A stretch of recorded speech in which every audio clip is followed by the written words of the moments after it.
Amém, Jesus. Amém, aleluia. Pode sentar, irmãos. Aleluia, glória a Deus. Bom estarmos reunidos, ouvindo a palavra do Senhor, adorando a Deus. Ontem foi um dia tão especial, do aniversário da Gabi, ali reunidos, glorificando a Deus, né, e sentindo a bênção e a transformação que o Senhor faz numa família, né? É maravilhoso isso, amém, irmãos? Porque Deus, Ele age poderosamente e há um impacto muito grande na manifestação de Deus, no poder de Deus em cada pessoa, né? Na sua família, naquilo que tudo nós fazemos, né? A palavra de Deus fala sobre céus abertos, né? Então, a palavra profética desse mês é sobre céus abertos, né? O apóstolo trouxe ontem essa palavra, né, sobre o romper. O ano todo foi sobre o romper, ou seja, o avançar, né, em Deus, sobre promessas, sobre palavras. E hoje, né, esse mês ele é sobre os céus abertos. E o que significa céus abertos, né? Vamos ver em Mateus capítulo 3, sobre o batismo de Jesus.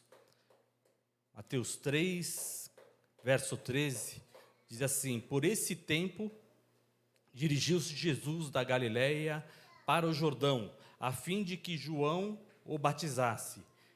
Ele, porém, o dissuadia, dizendo: eu é que preciso ser batizado por ti, e tu vens a mim? Mas Jesus lhe disse e respondeu: deixa por enquanto, porque assim nos convém cumprir toda a justiça. Então ele o admitiu.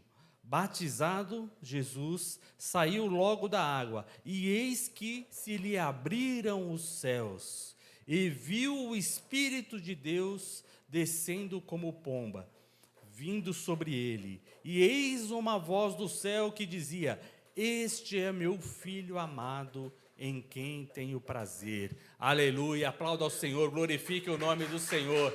Aleluia, aleluia. Céus abertos, aleluia, glória a Deus. Jesus Cristo é o Cordeiro de Deus que tira o pecado do mundo. E céus abertos manifestam o poder de Deus, né, sobre a sua criação, né, sobre os homens, sobre a natureza, né, manifesta a resposta de Deus. Quando nós falamos de buscar os céus abertos, nós buscamos quem? Quem está nos céus, quem está acima de tudo, quem está acima de todos, aquele que pode mudar a nossa vida, né? O nosso Deus, aquele que pode mudar todas as situações, né? Por isso, quando a gente fala de céus abertos, e é comum quando você começa a orar e buscar ao Senhor, você percebe uma dificuldade maior ou não de orar, né? Quando você está sentindo aquela dificuldade de orar, o que significa? Que há empecilhos para você alcançar os céus abertos. Você sentir os céus abertos. Quando os céus estão abertos, você sente o poder de Deus, a manifestação de Deus na sua vida, na sua mente, no seu coração, e você sente a alegria, você sente a paz. E quando você tenta orar, e às vezes você nem consegue abrir a sua boca, significa o quê? Que há uma nuvem espessa tentando impedir a sua oração, né? Então, a necessidade de buscar os céus abertos significa o quê? Você buscar a presença e a resposta de Deus para a sua vida. Amém? E a palavra de Deus é a resposta de Deus para a nossa vida. Veja em Salmo 119, é um salmo muito interessante, né? Você pode ver várias passagens, né? Que fala, 119, verso 9, de que maneira poderá o jovem guardar puro o seu caminho, observando segundo a sua palavra? De todo o coração te busquei, não me deixes fugir aos teus mandamentos. guardo no coração as tuas palavras para não pecar contra ti. Bendito és, Senhor, ensina-me os teus preceitos. E assim ele vai, né? Eu quase leio o salmo inteiro, né, para falar, mas onde eu quero chegar é no 135, que diz, 134, livra-me da opressão do homem e guardarei os teus preceitos.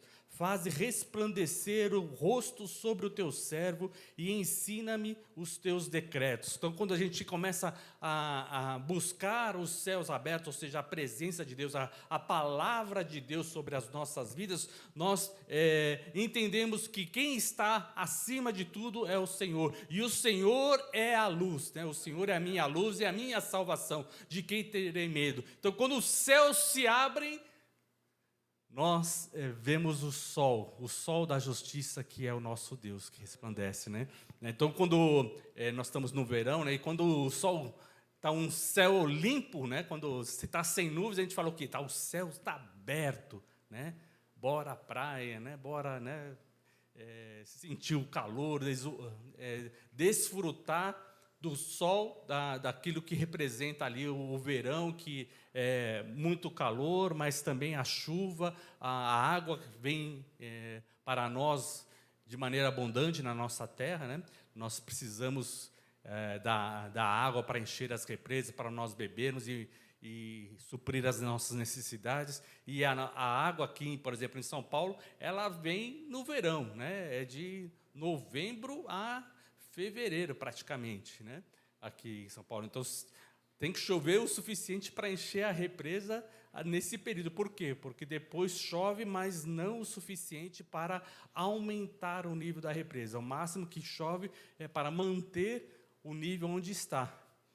Então, quando a gente está falando de céus abertos, significa o quê? Que você precisa aumentar o nível de presença, de poder de Deus, de resposta de Deus na sua vida. Nós estamos vivendo um período onde há oportunidade de você aumentar, ampliar o poder de Deus na sua vida. Amém? Por quê? Porque há um momento para isso, né? E você percebe essas coisas, né? Então, faze resplandecer o rosto sobre o teu servo e ensina-me os teus decretos. Torrentes de água nascem dos meus olhos, porque os homens não guardam a tua lei, né? Assim diz a palavra. Então, quando você começa a perceber, tanto na palavra de Deus, tanto a luz do Senhor, né? Ela reflete e ela transforma a nossa vida, quanto você vai ver, tanto falando da presença do Senhor, a presença da água, a transformação e a resposta, né? Porque a resposta de Deus, ela vem como uma água, né? Como uma chuva, né? Por quê? Porque a palavra de Deus é uma semente, e a resposta de Deus é essa chuva, onde Ele rega para que a semente cresça. Amém? Então, quando você vê ao Senhor, você vê os céus abertos, a resposta de Deus. Está entendendo, irmão? Por que se busca os céus? Por causa da resposta de Deus, né? Então, mais do que você buscar os céus abertos, você entender quem você está buscando, né? Você olha para os céus, mas você está olhando as estrelas, está olhando para a astronomia, para a astrologia, para o que você está olhando nos céus, né? Tenha a visão para os céus dos céus, acima de tudo, né? Então, olhar para Deus representa você olhar para cima de todas as coisas, né? Nós estamos vivendo um período de Copa do Mundo do futebol, né? Então, nós vemos o quê? As pessoas se esforçando, não tem tempo, mas faz assim, abre mão do trabalho. Não, na hora do jogo, não, na hora do jogo eu não vou nem trabalhar. Olha só a importância que tem para o brasileiro. Eu não vou trabalhar na hora do jogo. As pessoas já têm uma reunião aqui marcada. Aí vem as respostas, mas vai marcar a reunião na hora do jogo? Não, na hora do jogo a família está reunida, estão os amigos, não. né? Então, a importância que é dada. Mas nós entendemos o quê? Que Deus está acima de todos e acima de tudo. Amém? Mas como é que está a nossa dedicação para Deus? Está acima da importância que você dá para o futebol? Né? Quer dizer, você dá para Deus a dedicação mais do que 2 horas? Você busca o Senhor mais do que 2 horas? Olha só, hein? Amém? Assim seja, né? Então significa o quê? Que acima de todas as coisas, não estou dizendo para você não torcer, você não, né, não assistir o jogo, não é isso que eu estou dizendo. Mas eu estou dizendo o quê? Que a nossa dedicação ao Senhor, ela precisa ser acima de tudo. Amém? O seu louvor a Deus, ela tem que estar acima de tudo. O teu grito, a tua alegria para Deus, ela precisa estar acima de todas as coisas. Né? Nós estamos vivendo época de festas, né? Final de ano, verão, calor, né? Férias escolares, começa tudo uma época de celebração, de fim de tempo, de conquistas, né? Mas a nossa vitória está no Senhor. Né? Então você precisa celebrar com alegria as conquistas que você teve em Deus. Porque nós celebramos a vitória do nosso Deus sobre as situações, as adversidades da nossa vida, amém? Por isso que você celebra, você não celebra a sua conquista, mas você celebra a vitória de Deus na sua vida, amém? Por isso nós devemos nos alegrar, amém? Salmo 119, verso...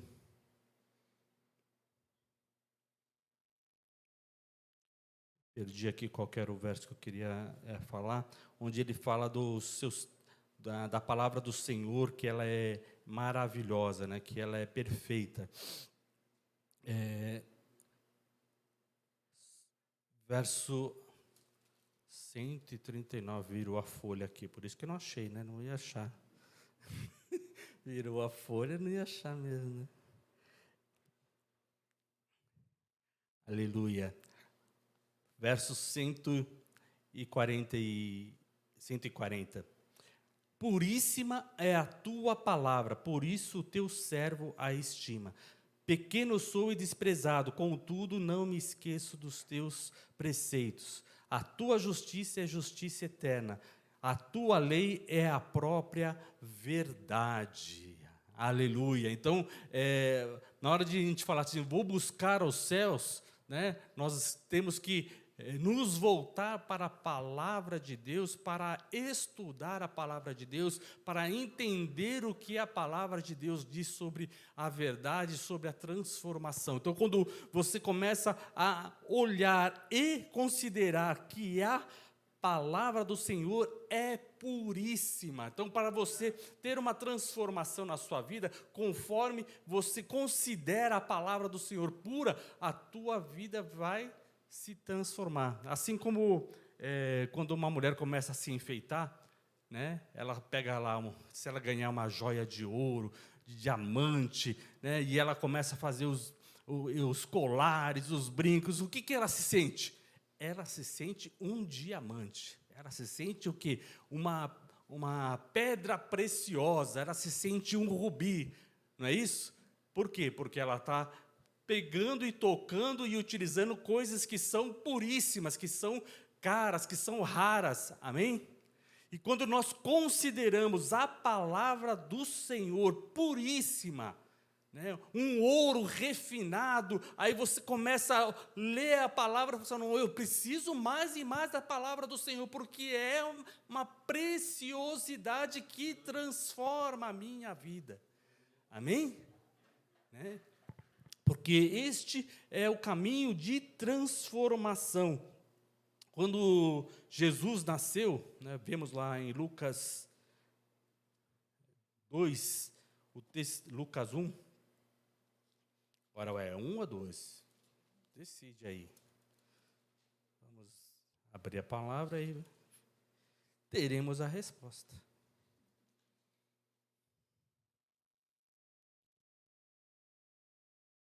Lucas 2, verso 8. Havia naquela mesma região pastores que viviam nos campos e guardavam o seu rebanho durante as vigílias da noite. E um anjo do Senhor desceu aonde eles estavam, e a glória do Senhor brilhou ao redor deles, e ficaram tomados de grande temor. O anjo, porém, lhes disse: não temais, eis que vos trago boa nova de grande alegria, que será para todo o povo. É que hoje vos nasceu na cidade de Davi o Salvador, que é Cristo, o Senhor. E isto vos servirá de sinal: encontrareis a criança envolta em faixas e deitada em manjedoura. E subitamente apareceu com o anjo uma multidão da milícia celestial, louvando a Deus, dizendo: glória a Deus nas maiores alturas, e paz na terra entre os homens a quem Ele quer bem. Aleluia. Então aqui há os céus abertos, ou seja, o resplendor da manifestação da glória de Deus. À noite apareceu o anjo e iluminou todo aquele lugar, e os anjos ficaram tremendo. Por quê? Os homens ficaram tremendos, os pastores ficaram tremendos. Por quê? Porque diante da presença de Deus, diante da luz verdadeira, que ilumina a todo que vem ao mundo, que é Jesus, a luz verdadeira, e assim nós sentimos nosso coração, nossa mente iluminado, cheio da luz do Senhor dentro do nosso coração, amém? E assim na nossa mente, como Deus criou o homem, conforme a sua imagem e semelhança, Ele deu ao homem uma consciência, a razão, pensamentos, de maneira que você, na sua mente, você consegue lembrar as coisas e até ver na nossa mente, em cada um na sua mente, as lembranças das coisas que passou. Você vê como foto, às vezes como um filme, você ouve os sons, você tem na sua lembrança, porque Deus lhe deu esse presente, a manifestação de você poder recordar daquilo que Deus fez na sua vida e das suas experiências, e assim Deus pode falar na sua mente, na sua consciência, e você ver e sentir o poder de Deus. E assim, quando você tem um encontro com Deus, na sua mente, na sua consciência, há uma luz que reflete, apesar de outras pessoas poderem não ver, mas na sua mente você vê, você sente. Aleluia. Tem mais alguém que sente? Dá glória a Deus, irmão. Aplauda ao Senhor se você sente a presença de Deus na sua vida, no seu coração. Assim como você sente o amor, você sente o amor, o calor do amor, o fogo, a paixão. Você sente dentro de você, sente ainda mais a presença de Deus, que o poder de Deus, o amor de Deus é superior a todas essas emoções e sentimentos que você sente tão profundo como o amor, Por isso, a palavra de Deus diz: amarás o Senhor teu Deus de todo o teu coração, de toda a tua alma, de todo o teu entendimento. Por quê? Porque o poder de Deus, porque Deus é amor, você vai sentir que Ele é maior do que tudo. Ele é maior do que todos. Amém? Você está entendendo, irmão? Amém. Glória a Deus. Então, o céu se aberto, ele se manifesta para quê? Para boa nova, que será de grande alegria, não só para aquele que está recebendo, mas para todo o povo.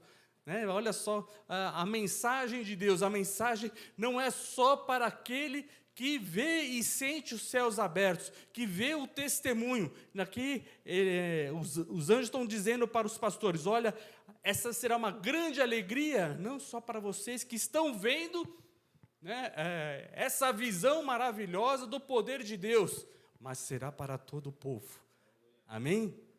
Então, nós vemos aqui o relato na Bíblia de todas essas experiências. Não significa que todos nós veremos os anjos dos céus cantando aqui na terra, mas nós veremos no céu, amém? Quando toda a igreja estiver arrebatada na presença de Deus, você sentirá, porque a palavra de Deus assim o disse, que nós seremos levados para Ele, e a gente vê isso, Jesus declarando, porque Ele é o Senhor João capítulo 14,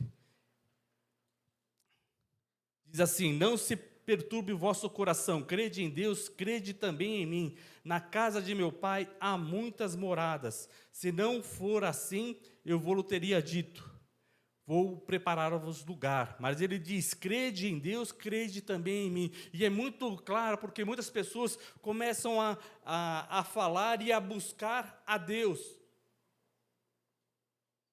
mas deixam de entender que Jesus Cristo é o Filho de Deus, Jesus Cristo é Deus. Nada do que foi criado sem Jesus, né? Para que nós busquemos a face do Senhor, busquemos a resposta de Deus, mas entendamos que Jesus Cristo é o Filho de Deus e é o caminho, a verdade e a vida.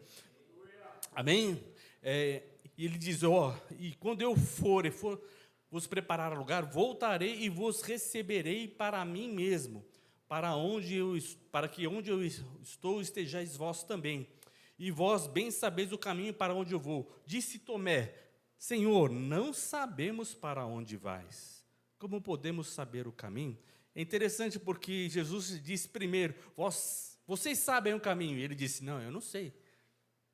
Não, vocês sabem. Não, eu não sei. Aí Jesus: eu sou o caminho, a verdade e a vida. Ninguém vem ao Pai a não ser por mim. Se vós me tivesseis conhecido, conheceríeis também meu Pai. Desde agora o conheceis e tendes visto. Aí Jesus diz: vocês conhecem a mim e conhecem ao Pai. Aí Filipe replica: Senhor, mostra-nos o Pai que nos basta. Né? Aí Jesus disse: Filipe, há tanto tempo estou convosco e não me tendes conhecido? Quem me vê a mim, vê ao Pai. Como dizes tu, mostra-nos o Pai? Não crês que eu estou no Pai e que o Pai está em mim? As palavras que eu vos digo, não as digo por mim mesmo, mas o Pai que permanece em mim faz as suas obras. Crede-me que estou no Pai e o Pai em mim, crede ao menos por causa das mesmas obras.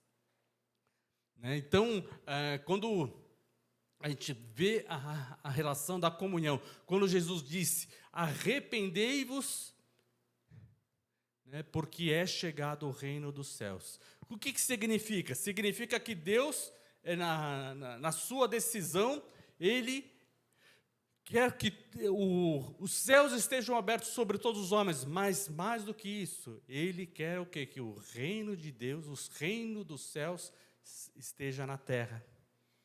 Amém? Por isso Jesus estabeleceu a sua igreja e disse: tu és Pedro, e sobre essa pedra edificarei a minha igreja, e as portas do inferno não prevalecerão contra a igreja. Isso está em Mateus 16, ou seja, o reino de Deus manifestado. Mateus 16, verso 18. Por quê? Porque Jesus, aqui verso 13, diz: indo Jesus para os lados de Cesareia de Filipe, perguntou aos seus discípulos: quem diz o povo ser o Filho do Homem? E eles responderam: uns dizem João Batista, outros Elias, e outros Jeremias ou algum dos profetas. Aí Jesus diz: mas vós, continuou ele, quem dizeis que eu sou? Respondeu Simão Pedro: tu és o Cristo, o Filho do Deus vivo. Então Jesus lhe afirmou: bem-aventurado é Simão Barjonas, porque não foi a carne e o sangue que te revelaram, mas meu Pai que estás nos céus. Também eu te digo que tu és Pedro, e sobre essa pedra edificarei a minha igreja, e as portas do inferno não prevalecerão contra ela. Dar-te-ei a chave do reino dos céus. O que ligares na terra terá sido ligado nos céus, e o que desligares na terra terá sido desligado nos céus. Então, advertiu seus discípulos que ninguém dissessem que ele era o Cristo naquele momento. Depois, Jesus diz: ide por todo mundo e pregai o Evangelho, anunciando que Jesus era o Cristo, o Messias que havia de vir. Então, o plano de Deus é o que? A manifestação do Rei, de Deus na terra. Então Jesus, ele nasceu como homem para cumprir a palavra do Senhor e estabelecer o reino. E o reino de Deus está ligado com a igreja, amém?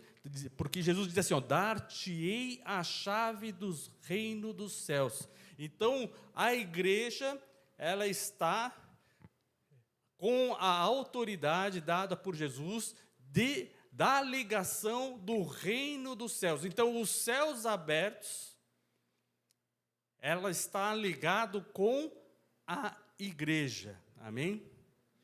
Né? E isso é muito importante, porque muitas pessoas começam a buscar a vontade de Deus e a resposta de Deus em outros lugares que não na igreja, dentro da reunião dos santos, daqueles que foram lavados e remidos no sangue de Jesus. E isso está fora da palavra de Deus. Por quê? Porque Jesus disse que sobre essa pedra edificarei a minha igreja, e dar-te-ei para a igreja a chave do reino dos céus. Então, aquilo que vai ser ligado ou desligado, ou seja, ligado para abençoar, é na igreja, daquele que está unido e em comunhão com a igreja. Amém? Está claro para vocês? Está entendendo? Né? E aquilo que desligares na terra será desligado nos céus. O que a gente desliga? Nós desligamos a morte, a opressão, a angústia, a enfermidade. Amém? É isso que nós desligamos. Por isso que nós oramos, né? Por isso que nós ungimos, porque Jesus diz, né?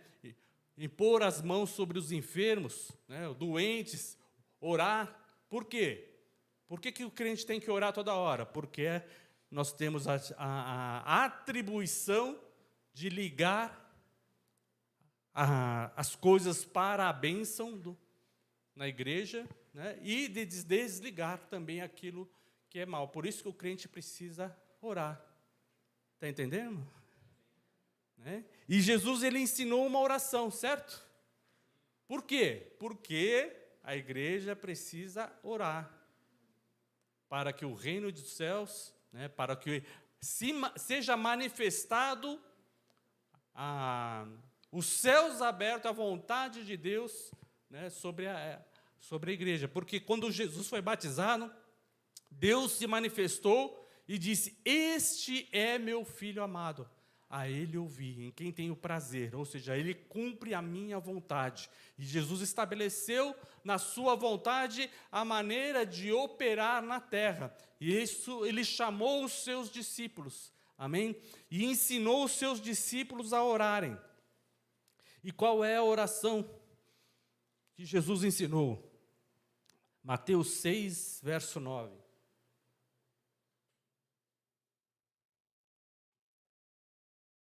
Portanto, vós orareis assim, Pai nosso que estás nos céus, santificado seja o teu nome, venha o teu reino, faça-se a tua vontade, assim na terra como nos céus. Veja, isso é o que?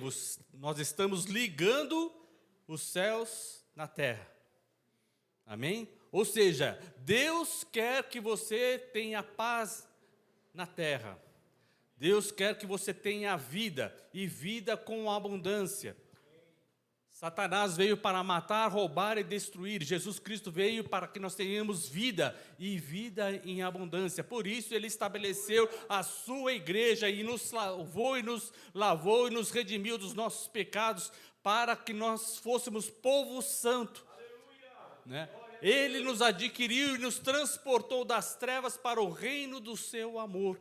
Amém? E por isso ele diz, orem para que o nosso Deus seja santificado, seja considerado santo, precioso, a sua palavra preciosa, poderosa para a transformação da minha vida e da vida de outras pessoas também. Amém, irmãos? De todo o povo.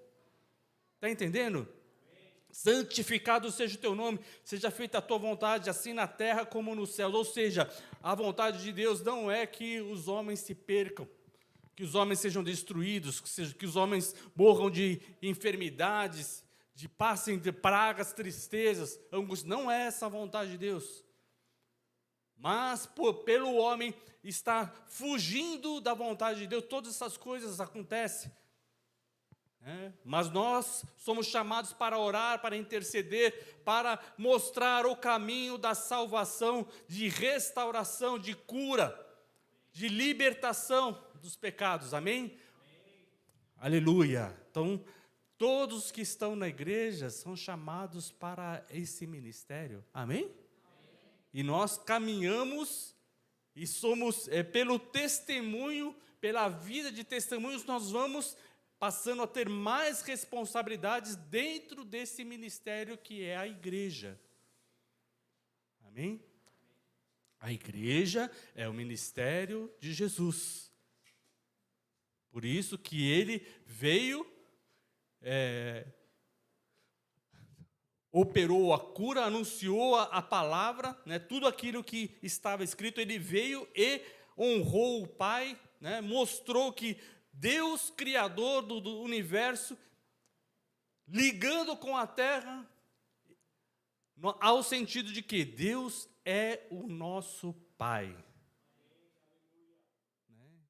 A ligação de Deus com a terra é a revelação que Deus é o nosso Pai. Além de Deus Altíssimo, além de Deus Todo-Poderoso, Criador, que fará o novo céu e a nova terra, que todas as coisas são criadas pela sua palavra, Deus é o nosso Pai, o Senhor que nos criou. Amém, irmão? Por isso que a igreja vem para trazer. Então, a mensagem da igreja, ela está contida na oração que Jesus fala assim, ensinando os seus discípulos a orar. Então, Jesus ensinou, olha, ore para que a vontade de Deus aconteça na terra. Ore para que todos entendam que Deus Criador é o Pai. E todos se submetam e voltem como o filho pródigo voltou. Como o filho que desobedecia o pai, deixou de desperdiçar a sua vida, de gastar a sua vida com aquilo que não pode trazer paz, não pode trazer bênção, e volte-se para Deus, para aquele que pode transformar a sua vida a cada momento. Amém? Esta é a mensagem do Evangelho, essa é a mensagem de céus abertos, de transformação, de presença de Deus. Jesus diz, orem para que o pão nosso de cada dia seja dado hoje. Por isso nós oramos e intercedemos. Por isso que nós devemos orar pelo nosso alimento, orar pelos nossos irmãos, para aquele que está em dificuldade. Essa é a mensagem de Deus, que nós oremos para que não falte pão para ninguém. Amém, meu irmão? E aqui é o pão de cada dia. Então não pense, mas eu quero o pão daqui a 10 anos. Pense no pão de hoje, irmão. Mas pelas contas, vai faltar. Não, irmão, olha hoje. Graças te dou, Senhor, porque tenho o pão hoje. Você começa a olhar lá na frente, você fala, mas então eu não sei se eu vou ter. Não, irmão. Se preocupe com o hoje. Claro que há atitudes que Deus nos ensina hoje que fará diferença no futuro. Ou seja, você considerar que Deus é o teu Pai, já garante o teu futuro. Amém? Porque se Deus é o teu Pai, você é herdeiro de Deus, irmão. Que angústia existe no coração de uma pessoa que é filha, de uma pessoa que é milionária, que tem toda. Qual angústia que tem? Tranquilo, meu pai é herdeiro. Meu pai, tem todas as coisas. Jesus é o primogênito. Ele herdou todas as coisas e ele é que vai garantir o nosso sustento, porque a primogenitura é importante para a gente ver. Jesus é o herdeiro de todas as coisas, mas ele nos fez coparticipantes, né? Ele é o primogênito da criação, ou seja, ele garante que não nos faltará nada. Que essa era a função do primogênito. Ele era o herdeiro, né, o primogênito, o primeiro filho, que garante o sustento da família. Então, quando você reconhece que Deus é o teu Pai, Jesus Cristo é o primogênito da criação, você entende que nada vai me faltar. Nem só de pão viverá o homem, mas de toda a palavra que sai da boca de Deus. Há esse entendimento, há essa alegria. E aí você pede daquilo que você precisa hoje. Pai nosso, dá-nos o pão nosso de cada dia. E aqui a outra coisa que é importante. Perdoa as nossas dívidas, assim como nós perdoamos aos nossos devedores. Os céus abertos.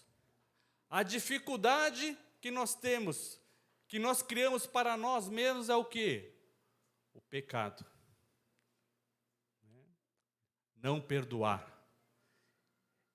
Então, os céus está no reino de Deus, você está dentro da igreja, ou seja, você tem acesso aos céus abertos. Mas lembre-se que você precisa perdoar. Então, Jesus diz assim, olha, perdoa as nossas dívidas, ou seja, todos os nossos pecados, as nossas ofensas, aquilo que você faz cotidianamente, acontece todo dia, você tem que pedir perdão. Mas, essa oração, olha só, Jesus, na sua sabedoria, ele diz assim, olha, perdoa as nossas dívidas, ensina a nós orarmos, dizendo, perdoa as minhas dívidas, as minhas ofensas, os meus pecados, assim como eu tenho perdoado. Então, Jesus já ensina a nós, você tem que orar sim. Você pode orar com fé e com ousadia, perdoa os meus pecados, assim como eu tenho perdoado, quem me tem ofendido. E aí? Então, agora começa a cair uma reflexão. Eu tenho perdoado quem tem me ofendido?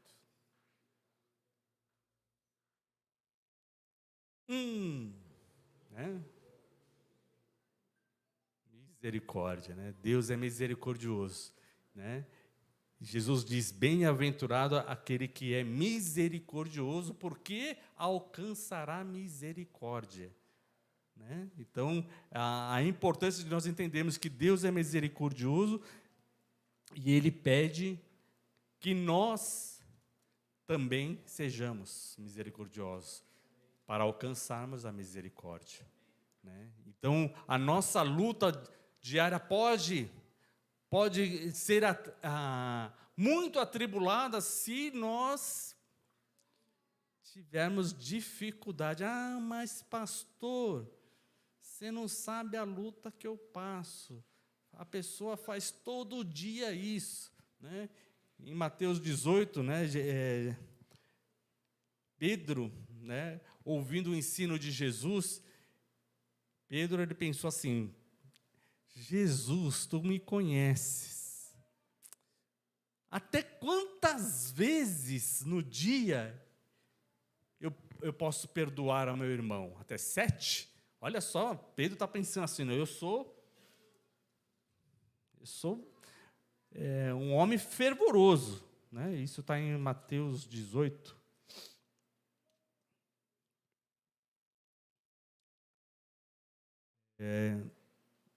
E aí ele responde para Pedro, não digo até 7, mas até 70 vezes 7 num dia. 70 vezes 7 é bastante em um dia, hein? É bastante, Mas o que acontece? Às vezes a nossa mente traz de novo Você olha para uma pessoa, mas já vem à mente o que a pessoa fez contra você, né?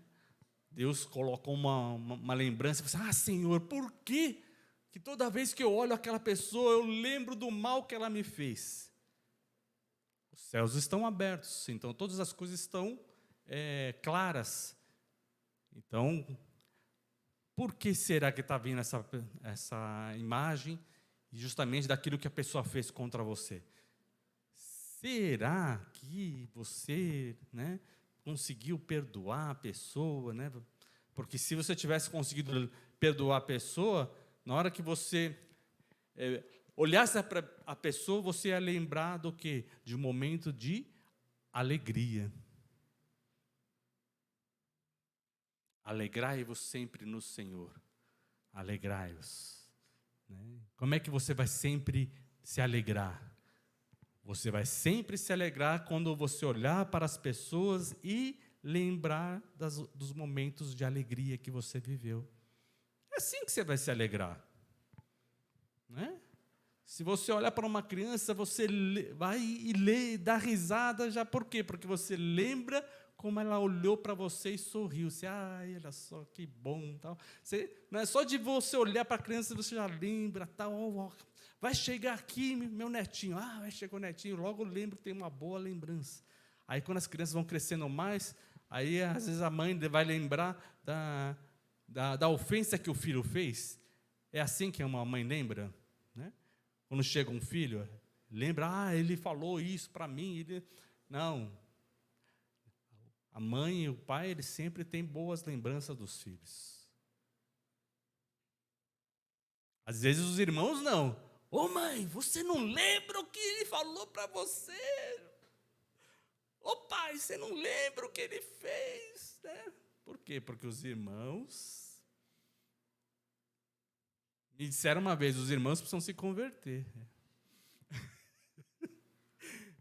Os irmãos precisam converter. Por quê? Porque os irmãos começam a lembrar. Né? A parábola do filho pródigo, né?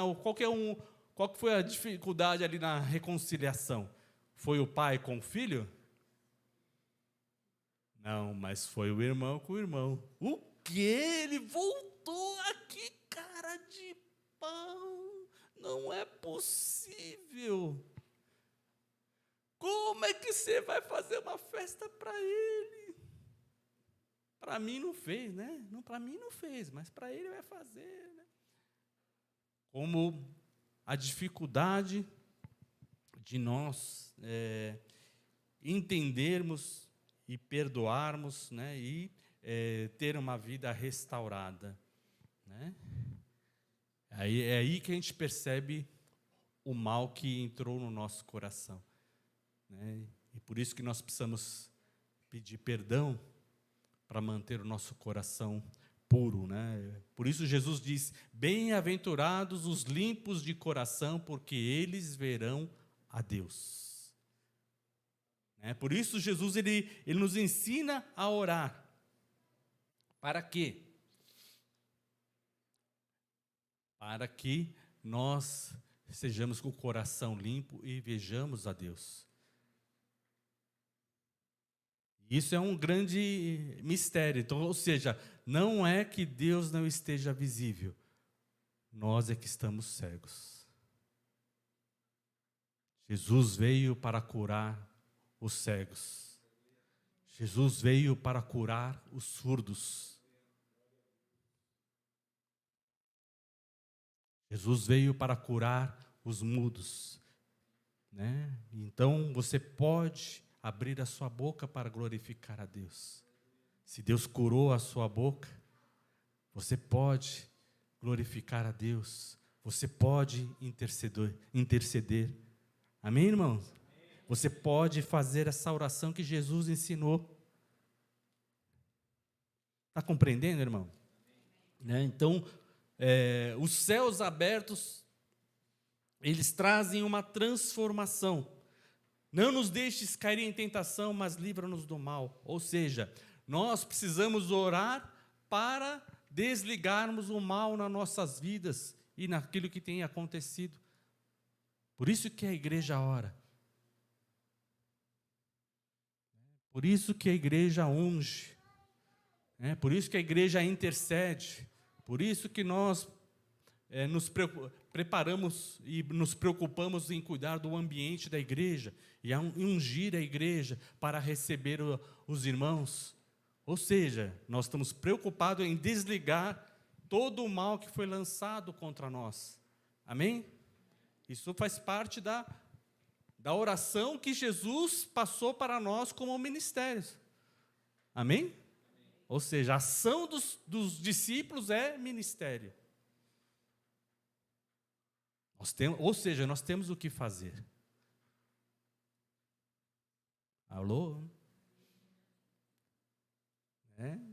Então não é só torcer, nós, às vezes nesse momento, nós passamos a ser torcedores de Jesus. Aí, vai Jesus, vamos lá, anjo, vamos lá, vamos lá, transforme o mundo. Nós não somos torcedores, nós somos agentes, nós somos discípulos.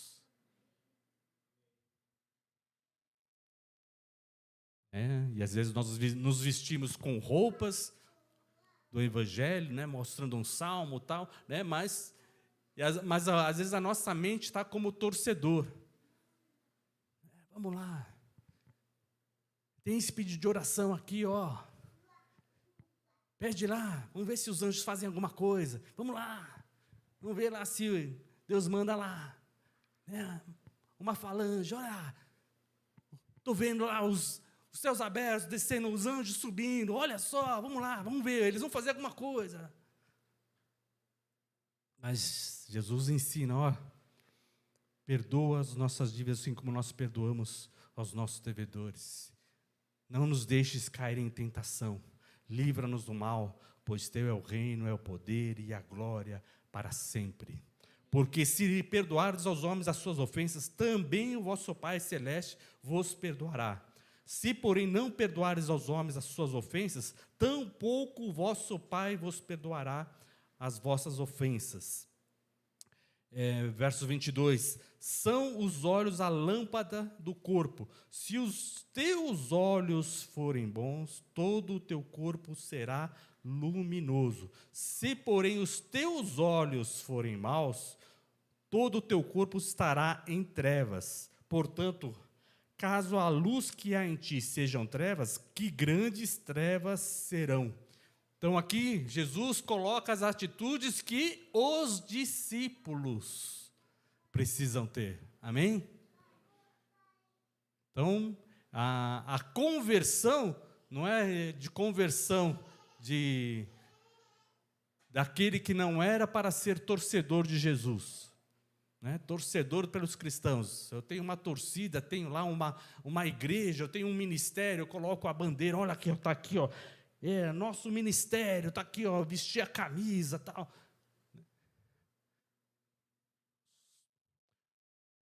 Somos mais do que torcedores? A palavra do Senhor diz que nós somos mais que vencedores. Amém? Mais que vencedores significa que nós somos participantes. Amém? Como torcedores a gente fica reclamando, esse que entrou em campo aí, mas não fez nada, Entrou em campo, mas não fez nada, Será que os irmãos um olha para o outro e fala assim, entrou em campo, mas não fez nada, Entrou na igreja, mas não levantou a mão, não orou, não deu glória a Deus, É torcedor ou entrou em campo?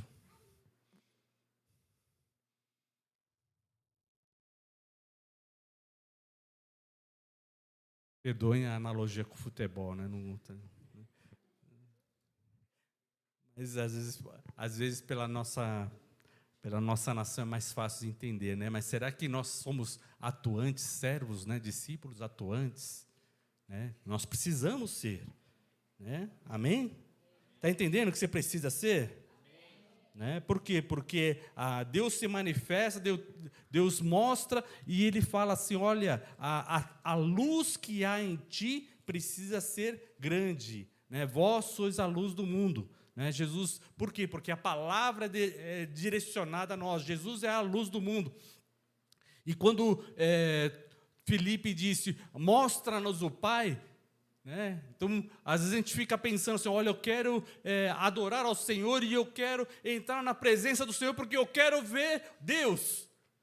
Mas Jesus disse, quem vê a mim, a Jesus, vê o Pai. Jesus desceu e se revelou porque disse, as mesmas palavras que são do Pai são as minhas palavras. As obras do Pai são as minhas obras. Eu estou no Pai e o Pai está em mim. Então, a ânsia da igreja não é, neste momento, ascender aos céus. Está entendendo, irmão? Porque Jesus veio estabelecer o reino de Deus na terra e dar a chave do reino dos céus para a igreja. Então a nossa ânsia é de glorificar o nome de Jesus na terra. Amém? O nosso desejo não é de não fazer nada e ser levado para o céu, mas é de trabalhar para o reino de Deus. Amém? Né?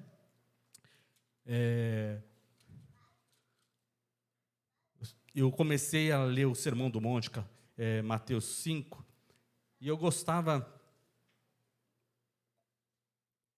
bastante, né? Porque começava a falar assim, bem-aventurados os humildes, porque deles é o reino dos céus. Aleluia, glória a Deus. Né? Então, quer dizer, para acessar o reino dos céus, você precisa ser humilde. Bem-aventurados que choram, porque eles serão consolados. Aquele que busca o Senhor recebe o consolo. Bem-aventurados os mansos, porque eles herdarão a terra. Aqui não está dizendo eles herdarão os céus. Está dizendo o quê? Herdarão a terra. Então, como igreja do Senhor, nós precisamos ter uma atitude mansa. Amém? Por quê? Porque o evangelho é pregado com paz, com mansidão, para herdar a terra. Amém? Bem-aventurados que têm fome e sede de justiça, porque eles serão fartos. Falar esse versículo em tempos de política, né? Parece que se vai criar uma polêmica grande. Mas não é a justiça dos homens, mas é a justiça de Deus. Né? Entender que Deus, Ele faz a justiça, porque Ele é justiça, Ele é paz, a sua palavra é a verdade. Bem-aventurados os misericordiosos, porque eles alcançarão misericórdia. Aí começa a ficar cada vez mais difícil. Eu parava por aqui, falava, olha, glória a Deus, bem-aventurados os misericordiosos. O Sermão do Monte, para mim, parava aqui, até o 7. Aí, na hora que começou, bem-aventurados limpos de coração, porque eles verão a Deus. Ai, ai, ai, ai, ai. Porque não está dizendo aqui como vai ser limpo de coração. E agora? E agora, né? Bem-aventurados pacificadores, porque eles serão chamados filhos de Deus. Né? Então, uma das primeiras coisas que o crente, né, que o cristão, ele começa a aprender para se cumprimentar é o que? A paz do Senhor. Paz do Senhor, shalom, a paz. Né? E quando a gente começa a ver o que é paz, né? Porque para você ser pacificador, você precisa saber o que é paz. Né? O pacificador é aquele que leva a paz. Mas o que é paz? Né? Para quem tem a Bíblia de Estudo Plenitude, Naum, capítulo 1, verso 15, Diz assim o versículo: eis que sobre os montes os pés dos que anunciam boas novas, do que anuncia a paz. Celebra as tuas festas, ó Judá, cumpre os teus votos, porque o homem vil já não passará por ti, ele é inteiramente exterminado. Então aqui fala sobre a paz, e a paz, o significado da palavra original é shalom, plenitude, integridade, paz, saúde, bem-estar, segurança, solidez, tranquilidade, prosperidade, perfeição, amplitude, descanso, harmonia, ausência de agitação ou discórdia, né? Então, o shalom vem da raiz original, shalom, que significa ser completo, perfeito e pleno, né? Então, a paz do Senhor, aquilo que Deus tem para nós, ela tem uma abrangência no reino na terra. Então, o reino de Deus vem para estabelecer a paz. Amém? E isso tem impacto em todos os relacionamentos. Por isso, bem-aventurados os pacificadores, ou seja, onde você vê que há discórdia, né? Ou você precisa entender o que tem e levar a palavra do Senhor, ou seja, de arrependimento, de perdão, de reconciliação. Por quê? Porque é assim que vai vir a transformação. A reconciliação de Deus com os homens é pela paz, né? Nós temos paz com Deus quando nós aceitamos a palavra de Deus no nosso coração, né? Quando aquele que não aceita a palavra de Deus, o que acaba acontecendo? Ele passa a ser um perseguidor da palavra de Deus, perseguidor de quem prega a palavra de Deus, né? Então, você agir como pacificador é uma situação de altíssimo risco para o mundo. Mas Jesus diz: ide por todo mundo pregar o evangelho. Ou seja, uma ação, né? Você precisa ser pacificador, né? E aqui logo em seguida Jesus diz: bem-aventurados os perseguidos por causa da justiça, porque é deles o reino dos céus. Bem-aventurados sois quando vos por minha causa, né? Ou seja, por causa do evangelho, né? Não é ser pacificador político, não é anunciar uma bandeira, não é anunciar uma plataforma política, uma estratégia, não é isso, né? Pacificador é aquele que anuncia a palavra de Deus, porque a palavra de Deus ela traz a plenitude da paz que o homem precisa em todas as áreas da vida, né? Ou seja, com a sua família, com a sua esposa, com os seus irmãos, né? A palavra do Senhor ela é completa, ela fala sobre o relacionamento com os familiares, ela fala sobre a dedicação ao trabalho, ser produtivo, ser útil, fazer com a mão aquilo que é útil, né? Partir, né? E distribuir o seu pão, né? Partir o seu pão, distribuir aquilo que você tem, aquele que tem duas capas, ou seja, aquele que tem muitas vestes, dividir com o que não tem, ou seja, a palavra de Deus, a shalom, ela implica em uma atitude com as pessoas, né? Ou seja, não há lugar para individualismo na casa de Deus. Amém? Porque Jesus veio para aquele que era seu, né? Mas a todos que receberam poder de serem chamados filhos de Deus, ou seja, aqueles que creem no seu nome, que pela vontade de Deus, nós somos chamados para ser pacificadores. Há uma atitude, amém, irmão? Está entendendo? Glória a Deus, não vou... Mas o que acontece? Levar a paz nem sempre você vai ser bem recebido, né?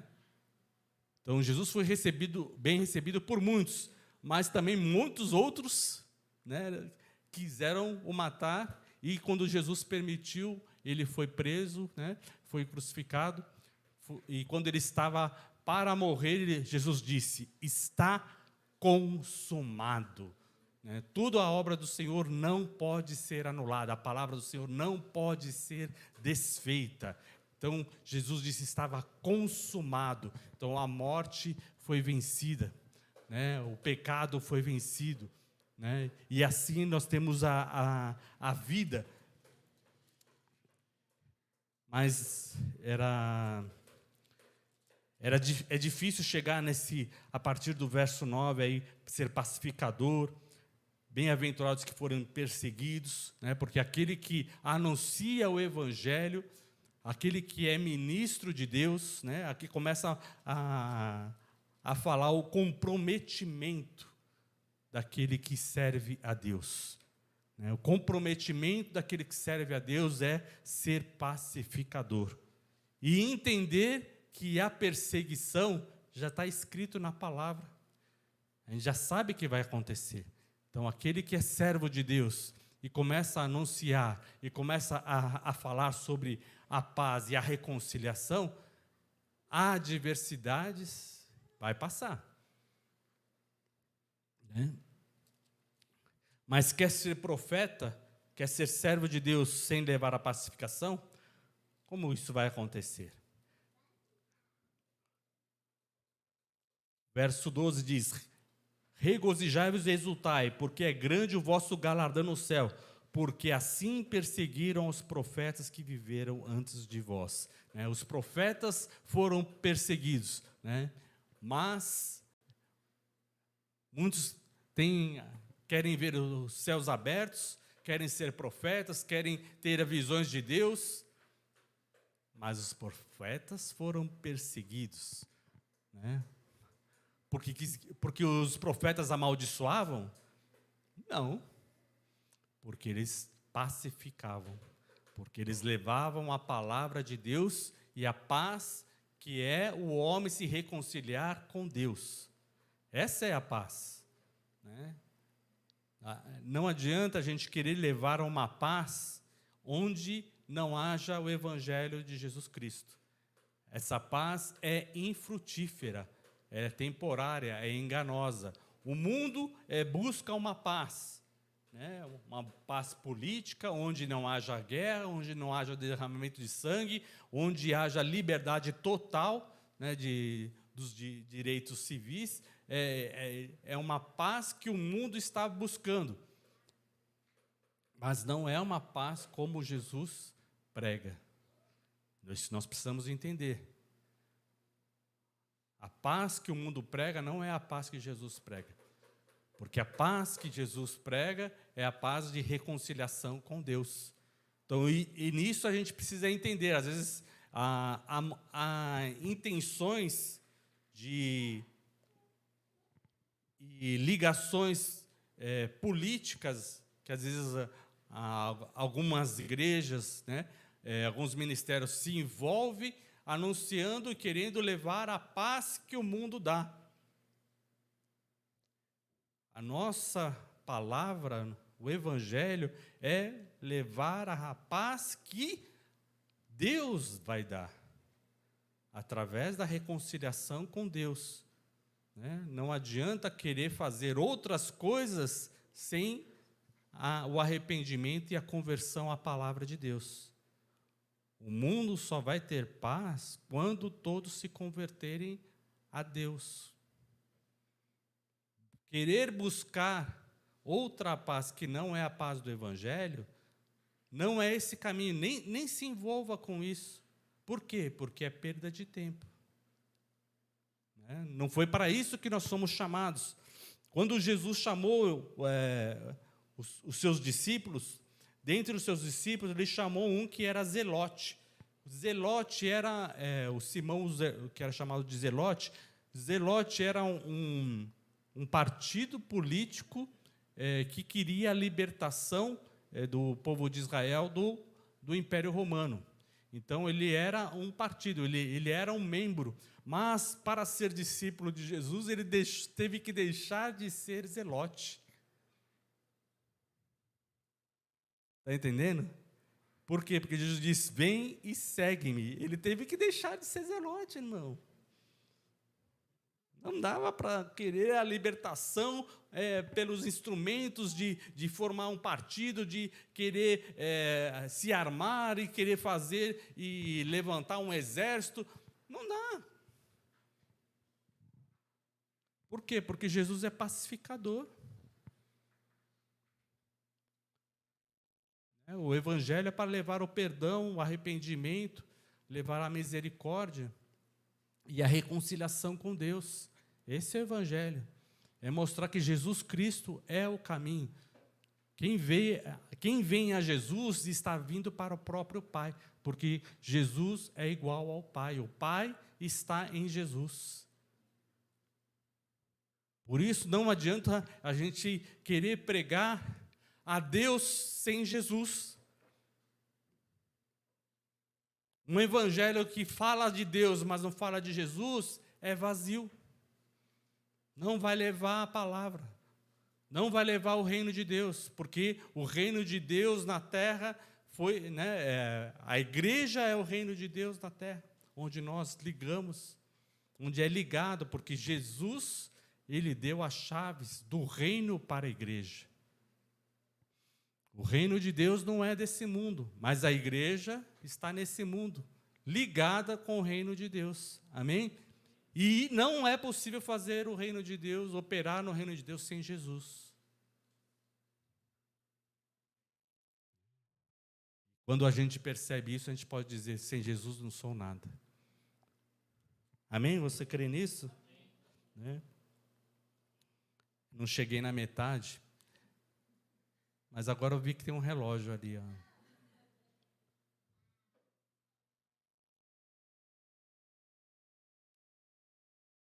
Aleluia. Bem-aventurados sois vós, quando vos perseguirem. Atos dos Apóstolos, capítulo 9, para encerrar. O encontro do perseguidor.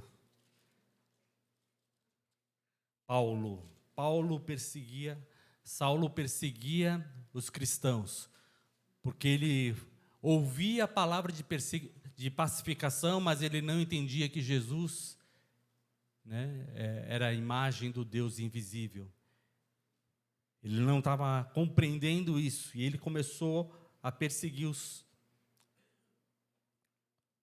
discípulos, até que ele teve um encontro.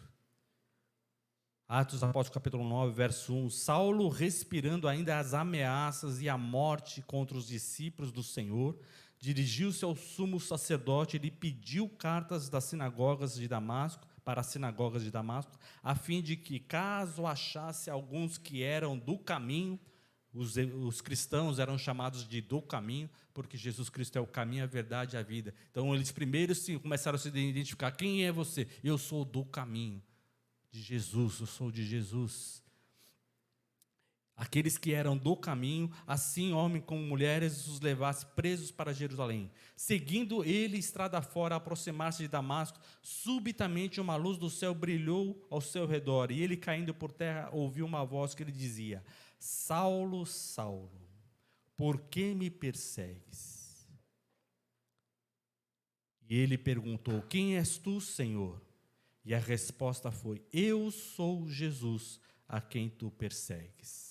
Veja, Jesus levando a paz. Ao perseguidor, ele não foi lá e matou, derrubou o cavalo, cortou, por quê? Porque Jesus é pacificador. Jesus se apresentou: por que você me persegue? E aí Saulo percebeu a luz do céu que brilhou. Era meio-dia, mas a luz do Senhor era muito superior, e ele ficou cego de ver a Jesus. E Jesus se mostrou: eu sou a Jesus a quem tu persegues.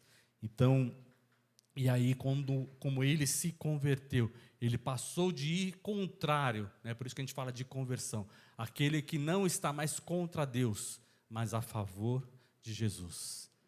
Essa é a conversão, é a mudança de rota.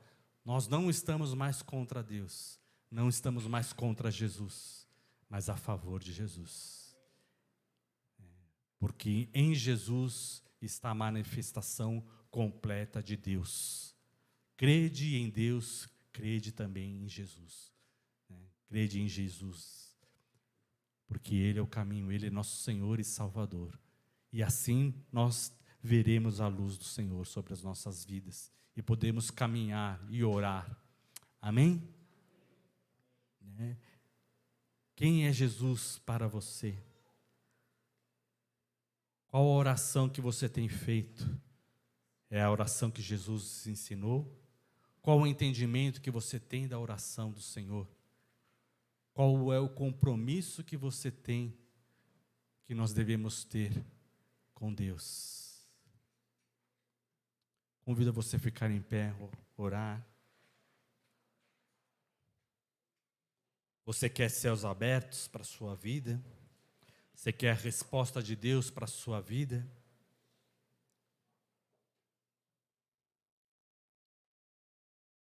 Você quer o reino de Deus manifesto em sua vida? Você se comprometeu já a estar na igreja que tem as chaves do reino? Qual é o seu posicionamento? Quem é Jesus Cristo para você?